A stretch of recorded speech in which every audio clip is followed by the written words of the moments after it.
Weebly is a great website builder system, and I'm going to show you how to stage the VoiceZam demo buttons and the player on a page.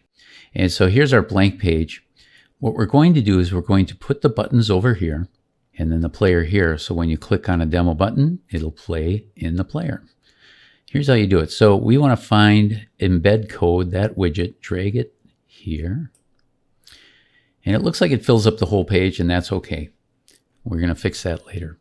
So now let's go back to VoiceZam, select Help, get Embedding Code, generate button script. Here's our button script. Just by clicking in there, it's going to highlight all the text, and then we can right click and say copy. We'll go back to Weebly and paste it. Well, first you have to say edit custom, and now we can paste, and it'll actually cover up what's in there already. Click outside, and in Weebly they don't show a preview of the buttons, but they are there. Now the next thing is we're going to put the player here. We want to drag another embed code, but we're going to drag it all the way to the right until that little blue vertical line shows up. See it there? I'll drop it, and that creates two columns, which is great. So we're going to click on custom HTML.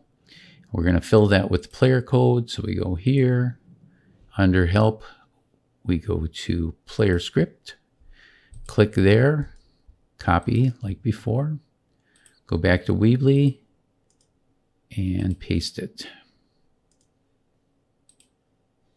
All right, click outside, and that will show us where the player is. The code's still there, yes. Again, you don't get a preview. So what I'm going to do is just publish. I'll click here, and there you go. Click a button. It's shiny. It's blue. Rheumatoid arthritis is driven primarily. Works perfectly. That's it. If you have any questions, please write us at support@voicezam.com.